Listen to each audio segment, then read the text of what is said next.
सामने मौलाना अब्दुल कलाम आजाद बना हूँ। आपकी पैदाइश 11 नवंबर 1880 में मक्का में हुई थी। इस वक्त आपकी वालिदा मक्का में रहती थी और आपके वालिद साहब बंगाल में। आपका बचपन का नाम गुलाम मोइनुद्दीन अहमद था।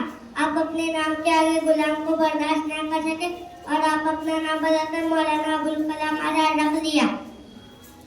आपने भारत का सबसे पहला अखबार अंग्रेजों के खिलाफ लिखा था, इसलिए अंग्रेजों ने आपको जेल में डाल दिया। जेल से छूटकर आपने अंग्रेजों के खिलाफ एक बार फिर अखबार लिखा। देश आजाद करने के लिए आपने अपना जान माल वक्त लगा दिया। देश आजाद होने के बाद आप सबसे पहले शिक्षा मंत्री बने। आपने कई गरीब बच्चों को तालीम भी दी। आपने कई स्कूल और कॉलेज भी खुलवाए जिसमें हमारे की तालीम करते हैं। आप हिंदू मुस्लिम में भेदभाव नहीं करते थे। आप एक सच्चे देश प्रेमी थे। आपने एक किताब भी लिखी थी, इंडियन वेज फ्रीडम, जिसको लोगों ने बहुत पसंद किया, इसलिए आपको भारत रत्न अवार्ड से भी नवाजा गया।